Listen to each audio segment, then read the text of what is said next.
All right, let's dive in. Today, we're tackling regionalism. Regionalism. And if you're gearing up for the UPSC, especially that international relations paper, this is going to be super relevant for you. Definitely. But, even if you're just someone who's curious about, how the world works, this stuff is genuinely fascinating. It is. So think about it like this. You've heard of the European Union, right? Of course. The EU, kind of the poster child for regional integration. Yeah. But what about everyone else? Exactly. Asia, Africa, the Americas, are they joining this regionalism party? They are. They are in different ways, and that's exactly what we're going to be unpacking today. They are. And the thing is, it's not a one-size-fits-all approach. Right. Exactly. Regionalism comes in many different flavors, right? Exactly. You can have economic partnerships that focus on boosting trade. You can have security alliances that, try to keep things safe and stable. Yeah. But the big question is, why do some regions just seem to nail this integration thing while others struggle? That's what we're here to explore. That is what we're here to explore. And we're going to kick things off in Asia, a continent that's absolutely buzzing with regional activity. Absolutely. Ready? Let's jump in. I think a great place to start is the big player in the Asian pond, the Association of Southeast Asian Nations, better known as ASEAN. Yeah. This group, they've been around for a while now, evolving from a very security-focused kind of group during the Cold War to something much broader, a real economic and political bloc. Think about it back in the day, right? These countries were dealing with superpower tensions. The threat of communism, it was a whole different ballgame. It was, yeah. But they managed to come together and build something pretty remarkable. And they didn't stop there. They even came up with this ambitious plan called the ASEAN Community, aiming for completion by 2015. Sounds familiar. Yeah, almost like they were taking a page out of the EU playbook. Maybe they were, especially with that ambition for really deeper integration. Deeper integration, yeah. But ASEAN realized, working within their own circle wasn't enough. Right. So they invited China, Japan, South Korea to the party, created this ASEAN +3 grouping. ASEAN +3, yeah. And this has been a huge driver for economic cooperation. Remember the Asian financial crisis back in '97? Oh, yeah. Well, ASEAN +3, they created the Chiang Mai Initiative. It's essentially a pool of money that countries can tap into during a financial emergency, a safety net for their currencies. It's like having a really, really dependable neighborhood watch. Yeah. But for financial trouble. That's a good way to put it. Right. Pretty smart. But wait, there's even more to Asia's regional story. Right. We've got APEC, which is like a big forum for all those Pacific Rim economies, and then there's China's own, creation, the SKO. Yeah. The Shanghai Cooperation Organization. Initially, it was all about security in Central Asia, tackling things like terrorism and separatism.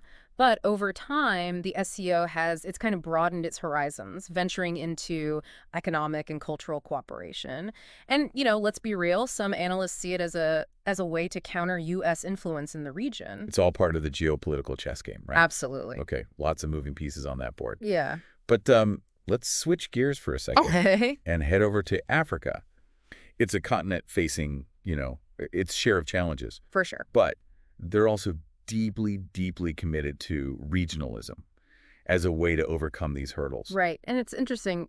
Their approach to regionalism is really rooted in history. Right. They have these persistent challenges, poverty, instability, those stubborn border disputes left over from colonial times. Yeah. But they've consistently looked to this idea of regional integration to move forward. It's like they're saying, look, we inherited these messy borders, these systems, but we're going to find a way to work together and build a better future.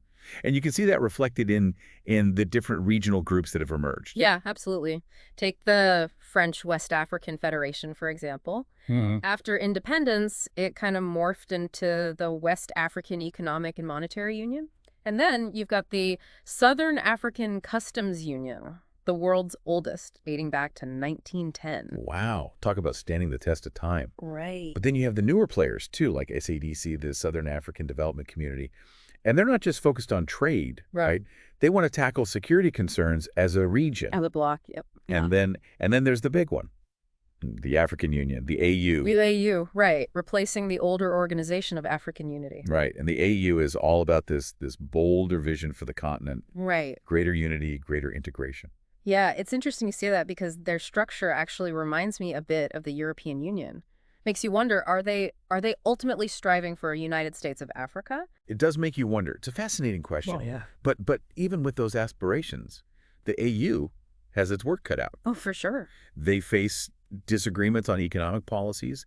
There are internal conflicts they need to resolve. And then there's the whole question of how effectively they can really promote democracy and human rights across this incredibly diverse continent. You've hit on some key challenges there. Yeah, And we can't forget about ECOWAS, the Economic Community of West African States, ECOWAS, right. the largest of the sub-regional organizations. But they've faced some criticism for their limited economic impact. Yeah. Factors like instability and corruption have really held them back. It's tough to see those obstacles hindering progress, but I guess it's also just a reminder of the real-world complexities of regional integration. It is, yeah. It's not just about signing agreements. It's about tackling those deeply rooted issues. It's a process. It is. But even with the challenges, ECOWAS has been really active in peacekeeping efforts, trying to bring stability to the region. They have, with a mixed track record, but it just highlights how interconnected security and development are in Africa. Regionalism, it's a long game. It's a long game, for sure. So we've explored Asia, we've explored Africa, Right. each with their own unique, flavor of regionalism. How about we hop across the Atlantic Okay, let's do it. and see what's happening in the Americas? I have a feeling it's a totally different scene from what we've seen so far. I think you're right. Regionalism in the Americas has its own distinct character, driven more by these subcontinental dynamics, rather than a continent-wide approach. It's definitely multi-layered, so it's definitely time we explore it. Let's explore it. And I think we have to start with the big kahuna of North American integration, NAFTA. NAFTA. It was supposed to bring the U.S., Canada, and Mexico closer together, economically speaking. Economically, yeah. Remember those images of trucks just freely crossing borders? Right. And that was the vision. Tariff reductions, financial integration, the whole 9 yards. They aimed high, but it's important to remember it's a very different animal compared to the EU. It's a much looser structure. Right. And it hasn't really spilled over into deeper political integration. And let's be honest, NAFTA has been a pretty controversial topic, It has, yeah. especially in the U.S. Those concerns about job losses and the impact on American workers, it fueled some pretty heated debates. Oh, absolutely. And those debates, they often overshadow the deeper challenges within NAFTA. There are significant economic disparities between the U.S., Canada, and Mexico. It's a complex issue that goes beyond just, simple pro or anti-NAFTA positions. Yeah, it requires a little more nuance to understand it. But NAFTA wasn't the only ambitious idea floating around, right? Remember the FTAA? The FTA. The Free Trade Area of the Americas, this grand vision for a hemispheric free trade zone. Yeah, the FTA, a bold idea, but unfortunately negotiations stalled. Trying to get all those countries on the same page, it's a Herculean task. I can imagine. But let's not forget about South America's heavy hitter, Mercosur. Mercosur. They're all about creating a customs union and promoting something called open regionalism. Open regionalism. Open regionalism. Essentially, it means being open to trading with countries outside the bloc, not just within it. Yeah. Mercosur had some early success, but they've also been vulnerable to those financial crises that have rocked the region. Remember those? Oh, yeah. Financial crises. Nobody likes those. Nobody liked those, no. Yeah. But even beyond those external shocks, Mercosur has its own internal dynamics to navigate. Right? Of course. Think about Brazil. Brazil, yeah. Their role in Mercosur. It's the dominant player, and that can lead to some tension. It's this constant balancing act between leadership and the concerns of the smaller members. It seems like no matter where you look, regionalism is full of these intricate dances between cooperation and competition. It is, yeah. And it's those complexities that make it such a fascinating field to study. So we've covered a lot of ground today. From Southeast Asia to Africa, all the way to the Americas. We've seen how history shapes these regional dynamics, how security and economic goals get all intertwined, and how those big geopolitical forces are always kind of lurking in the background. But there's still more to uncover. Right. Yeah. Oh, absolutely. We've only just scratched the surface. Just scratched the surface. And for all those UPSC aspirants listening, remember this deep dive, it's just the beginning. Your journey into this world of regionalism, it's just getting started. But before we get too academic about it all, Yeah. let's just take a moment to appreciate the sheer The sheer diversity of approaches to regionalism that we've encountered today. It's pretty amazing. It's really a testament to human ingenuity and our desire to build a more, interconnected world. To find common ground, navigate our differences, and ultimately work together to tackle those shared challenges that go beyond borders. And that's a message we're spreading, wouldn't you say? Absolutely. So why not share this episode, share this deep dive with your friends, your colleagues, your study buddies, anyone who might be curious about this whole regionalism thing. And while you're at it, hit that like button and subscribe to the channel for more deep dives into the world of international relations. We'll be back soon to delve even deeper into this fascinating topic. But until then, keep those brains buzzing. Keep them buzzing. It's remarkable, isn't it? As we journey through these different regional landscapes, it's striking just how much variety there is. It really hits home that regionalism isn't some, cookie-cutter concept. It's constantly evolving, always being shaped by history, by politics, by economics. That's like we've been on a whirlwind tour of different architectural styles, each region with its own unique blueprint for how they're approaching this whole integration thing. I like that analogy. And it raises an important question for our listeners, especially for those UPSC aspirants out there. What's driving this push for regionalism in the first place? Why are countries so eager to band together? Yeah, is it purely about economics? Like, hey, let's team up and boost trade, everybody wins, or is there something more to it?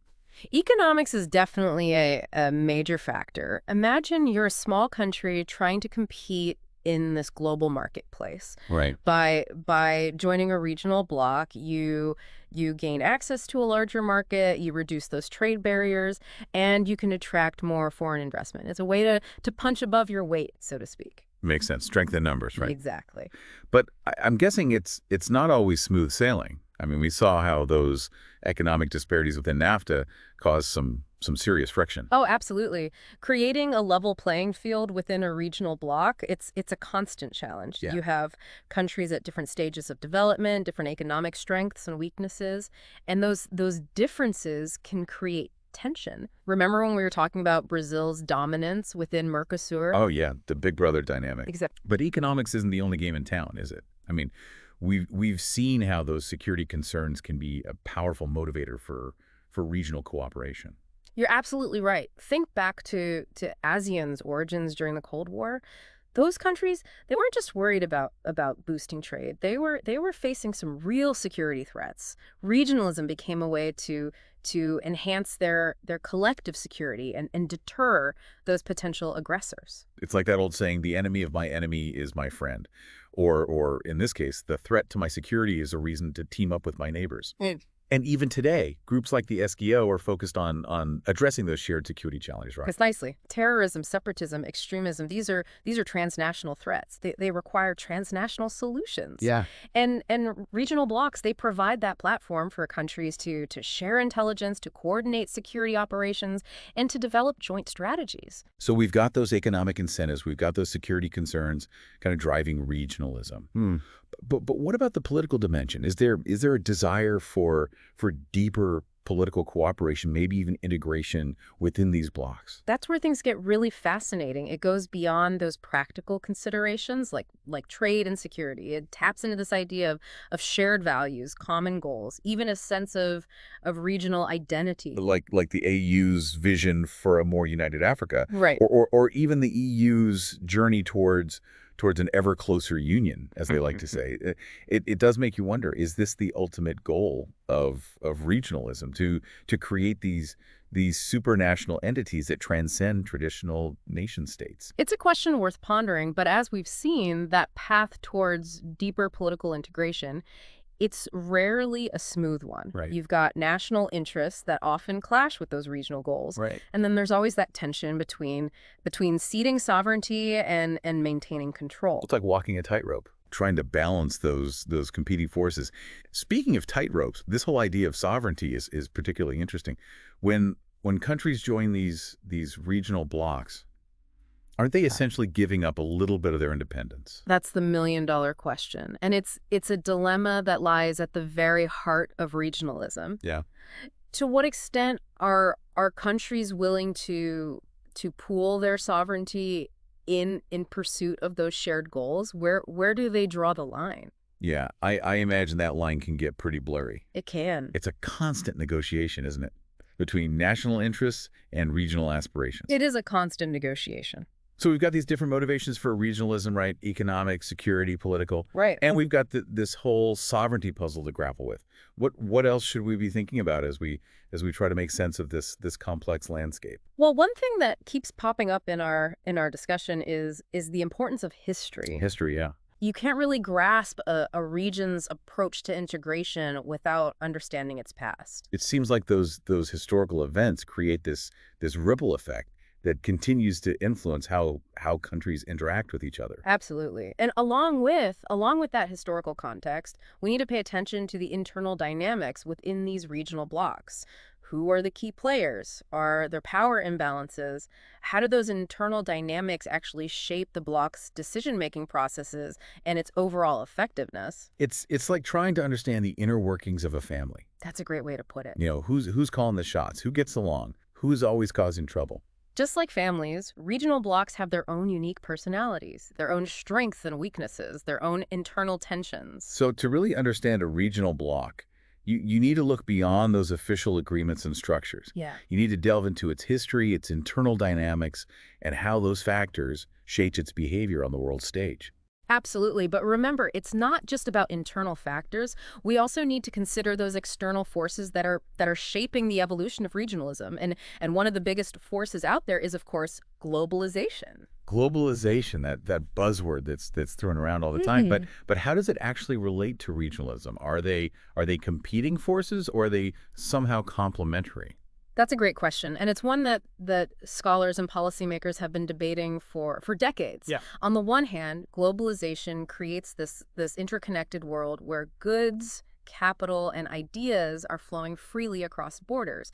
It makes you wonder, does regionalism even matter in this hyper-globalized world? Yeah, like why even bother with regional blocks when you can just tap into the global marketplace, right? Exactly. But here's where things get interesting. Some argue that globalization actually reinforces the need for regionalism. Okay.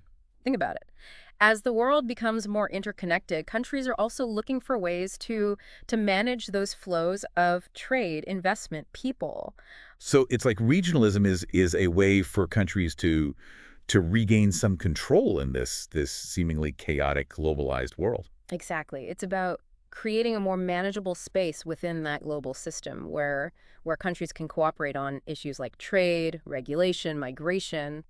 So it's not just about boosting trade within the bloc. It's also about managing that flow of goods and services from outside the bloc. It's like a filter, a buffer zone. Precisely. And on the flip side, globalization can also create new opportunities for regional cooperation. Think about the rise of global value chains where different stages of production are spread across multiple countries. Right. Regional blocs can play a key role in facilitating those cross-border flows. So it's a two-way street. Globalization both challenges and empowers regionalism. You got it. It's a complex relationship full of these push and pull dynamics. And I'm guessing there's another big external force we need to consider. Geopolitics. Ah, yes, geopolitics, those big power rivalries, strategic alliances, that ever-shifting balance of power on the world stage. It's a force that's always lurking in the background, shaping those regional dynamics in subtle and not so subtle ways. And in today's world, I mean, we're seeing some major geopolitical shifts. The rise of China, the assertiveness of Russia, those shifting priorities of the United States. It's a whole new ballgame out there. Absolutely. And these geopolitical shifts, they're having a profound impact on those regional dynamics. We see it playing out in the South China Sea, in Eastern Europe, in the Middle East, all around the world. So if you're trying to understand a particular regional bloc, you can't just focus on those internal dynamics. Right. You need to consider how it's being influenced by those external forces, Yeah. globalization and geopolitics. Precisely. And there's one more layer of complexity we need to consider. The role of non-state actors. Non-state actors, you mean like NGOs, multinational corporations, even terrorist groups? Mm-hmm. Exactly. These non-state actors, they're increasingly influential in shaping those regional dynamics. They can promote regional cooperation, but they can also create challenges. Like those NGOs that are pushing for human rights and environmental standards within within regional blocs, Right. or those multinational corporations that are lobbying for favorable trade deals. Precisely. And let's not forget about that disruptive potential of terrorist groups. They Yeah. can exploit regional instability and really undermine those integration efforts. So it's a multi-dimensional puzzle, isn't it? Yes. We've got states, we've got non-state actors, we've got economic security, political factors, we've got globalization, geopolitics, all kind of swirling around and shaping this complex landscape of regionalism. You've captured it perfectly. And that's what makes studying regionalism so fascinating and so challenging. It's a constantly evolving field with new dynamics emerging all the time. It's like trying to solve a Rubik's Cube that keeps changing its colors.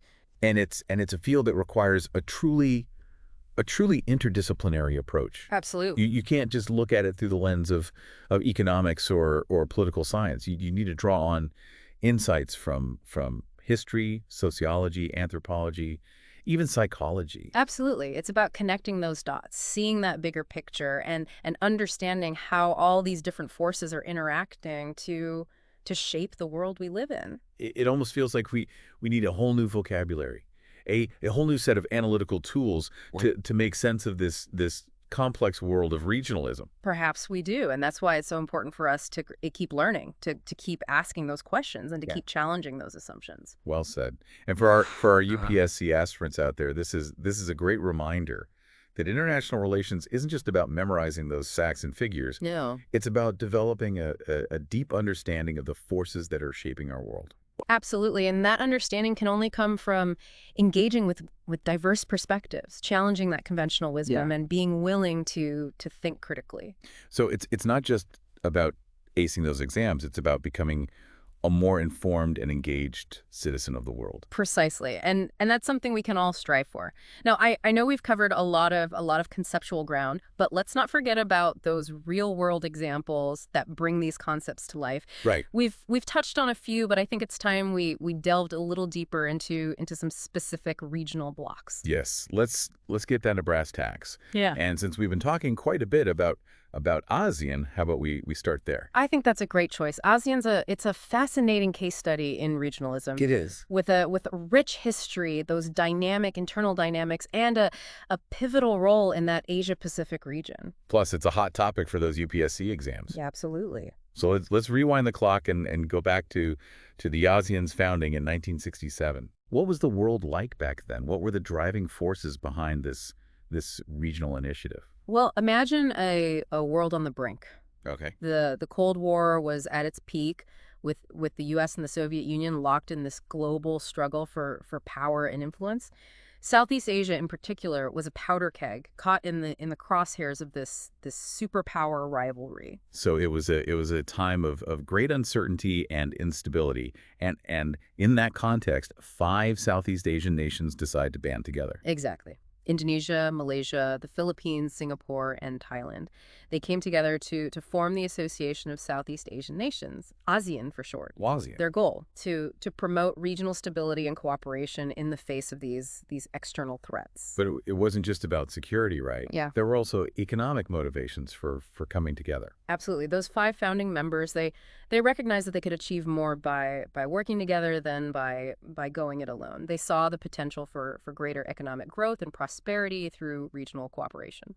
So from the very beginning, ASEAN had this dual focus on security and economic development. Yeah. And that dual focus has continued to shape the organization's evolution over the decades. Precisely. In those early years, ASEAN was primarily focused on addressing those security concerns like territorial disputes and the threat of communism.